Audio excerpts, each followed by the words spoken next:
navyo kwa kumpendeza Kristo. Tunaviacha vinavyompendeza Kristo tukizani ya kwamba tupo na Kristo, wakati Kristo ameshaondoka ndani yetu na hatupo naye tena. Amina. Sinichukue kama toa taarifa habari. Chukua kwanzia huko. Ndio kaambia shusha simu. Amen. Amina. Afangalia juu isipite. Kwa mfano, inawezekana huyu leo ametenda kosa kanisani au ametenda kosa mtaani. Wakati wa ile aibu yake, anayekwenda kumfariji juu anakuwa hamna, ila wote wanamsema huyu, na walio tafuta ukweli hawatafuti ukweli kwa huyu, wanaenda kuwauliza wanaomhukumu huyu kwamba kwani amefanya nini yule. Unanielewa? Aliyetengwa ni huyu, lakini wanaouliza ukweli wa kupata ukweli ni wengine wanaoshambulia. Amen. Chusha chips ile. Wanaotafutwa waambiwe kwamba watoe taarifa za kweli au nini kinaendelea kwa huyu ni wale wengine ambao hawajaumia. Ukiona ofisini binti ameachishwa kazi analia, ali kwa sababu ya ile kazi aliyoikosa, analia kwa adhabu aliyoitumikia au kwa asili alizonazo au namna alivyokumbatia vitu, alafu leo anafukuzwa kazi kizembe. Amen. Sio rahisi mwanadamu kulia kwa sababu ya pesa, ila anatoa machozi kwa yale mambo alionayo mengi ambayo hana pa kusemea. Yawezekana alificha siri, yawezekana alitendea mambo ya ajabu, alikaa kimya ili apate ile kazi aweze kuishi, lakini leo unamuondoa kizembe. Akipiga hesabu mpaka amekaa kwenye ile nafasi, ndicho kinaanza kumtoa machozi. Sasa watu wanaanza kumshambulia aliyeumia na kumtenga kwa kwamba ameumia kwa sababu amefanya aibu hii, basi atengwe. Ndio maana ni rahisi kumtenga kahaba, sio rahisi kuwa pamoja na kahaba. Unayemwona ni Bamedi sasa hivi binti, ukiingia kuuliza kwa sababu gani namfanya awe Bamedi, unaweza kutoa machozi wewe. Lakini leo hii wakakuona Mariamu miongozana na yule mtu, utashambuliwa kwamba amekengeuka, anashinda na mtu ambaye mambo yake tunayajua alivyo, tabia zake tunazijua, tukiamini ya kwamba ndivyo anavyotaka Kristo. Nikupe tu kitu kimoja. Ukimwona mtu ametengwa kanisani, ukimwona mtu ameumbuka mtaani, hata kama amefumaniwa, amen, hata kama amefanya chochote kile, kabla hujaenda kutafuta ukweli kwa wale ambao wanamuona amedharaulika, ni bora kaenda kutengeneza urafiki na aliyeumia. Maana uko ndiko kuishi na Kristo. Kabla hujatafuta ukweli, kabla hujajua kesi ya kutengwa kwake mianzia wapi, kabla hujajua aibu yake mianzia wapi, ni bora kaenda kutengeneza naye urafiki, maana utajua kina cha nini kwa nini amefanya haya. Na kini siku ambayo ukaenda kuweka urafiki na mtu kwa kujua ukweli alafu mtangaze, maanake bado upo nje na Kristo. Lengo, kwa sababu wapelelezi wa kesi za mahakama wanatengeneza urafiki ili waweze kumhukumu, lakini aliye na Kristo anatengeneza urafiki wa kuweza kumsaidia. Mpelelezi anakuja anajifanya rafiki ili ajue nini unakifanya, umetenda kosa au hujatenda, ili hukumu yako ipite kisawasawa.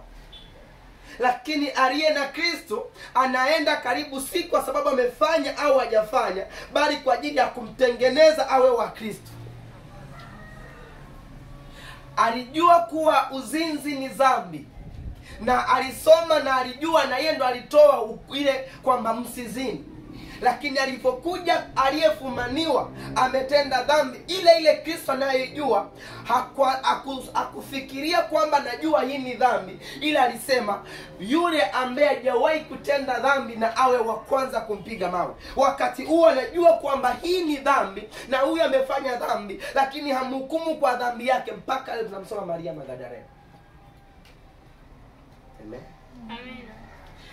Kilichofanya endelee kuwa na Yesu, kwa sababu hakuangalia dhambi yake, alimweka karibu kwa ajili ya kumwokoa wala kumtangaza. Unanielewa? Lakini sisi tumekuwa watu, nitakapoweka urafiki na Mariam, nitatengeneza namna nijue siri yake nikamwambie Mama P. Natengeneza mjadala na huyu, nijue amefanya nini nikamwambie fulani. Hapo sio kitu kwenda kukana mtu kwa sababu yupo katika aibu, ili umpeleleze ujue ukweli, afu uje uambie watu mimi aliniambia ukweli, alisema hiki na hiki. Hata kama amefanya, usitengeneze urafiki wa kwenda kumtangaza. Unajua amefanya, unajua na hii ni dhambi, ili unamkumbatia katikati ya dhambi, alafu kumuonyesha kwa Kristo anaweza kukutoa katika hii dhambi na ukawa salama, uharibifu usije. Atakaposhuhudia haya atajua hakika hapa kuna Mungu. Amina. Yesu tusitende dhambi tena, akaendelea kuwa naye karibu. Amen. Amina. Neno moja tu, usitende dhambi Tena. alafu endelea kuwa naye karibu. Sisi tunataka kupima kwanza amebadilika, ndio tumweke wapi. Maandiko tunayo, hatukatai. Tukizani yote tuyafanyayo ni ya Kristo, lakini sio kweli kwamba ya Kristo. Ukishusha simu chini, nachukua video vizuri sana kuliko hapo. Sawa, shusha chini.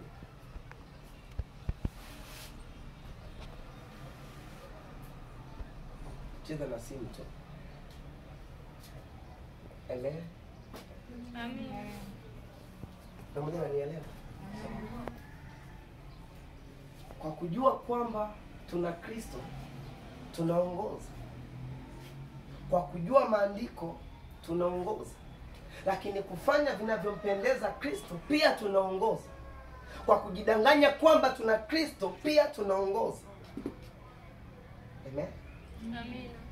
Kwa tunajua, alafu tunajifanya tunamjua, kumbe tunajidanganya.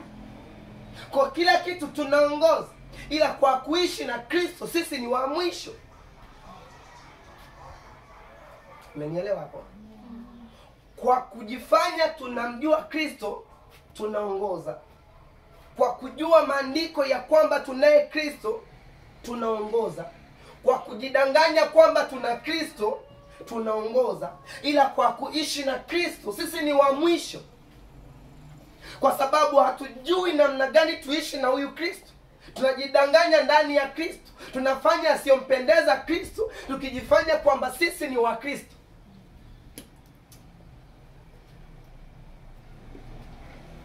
Amen.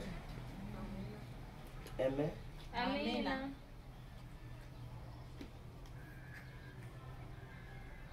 Tukimpata mdhaifu mmoja, tunambebeshaga mizigo, ndio anakuwa huyo fimbo yetu. Tunamtengenezea kwa njia ya kuwachapia wengine, ingawa sio mpango wa Kristo. Mama akaniambia, mimi nilikuwa namuomba Yesu awaambie Yesu hakuja kuua mtu. Ukimwambia Yesu waue maadui zangu, Yesu haui. Kwa sababu yeye ndo amesema waombeeni maadui zenu. Leo anawaua. Ila sisi ndo tunalitumia jina lake kuwaua maadui zetu. Amen. Amina. Umenielewa? Yeye haui. kwa sababu alikuja kuokoa hao waliopotea, na ametutuma kwa hao waliopotea. Ila sisi tunalitumia jina lake kuwaua hao waliopotea, baada ya kulitumia jina kuokoa hao waliopotea. Imeandikwa sawa, usimwache mwanamke mchawi aishi. Imeandikwa kweli, usimwache mwanaume mchawi aishi. Hatukatai, imeandikwa. Lakini wakati ule Kristo anazungumza nasi kupitia manabii, akaona bado kizazi kinapotea, akashuka mwenyewe kuja kuzungumza na sisi. Alizungumza nini? Usihukumu usije ukahukumiwa. Usikitoe kibanzi kicho ndani ya jicho la mwenzako. Kipimo upimacho ndio utakachopimiwa. Tunahukumu mauti. Mjanielewa bado? Pamoja na nielewa? Naeleweka?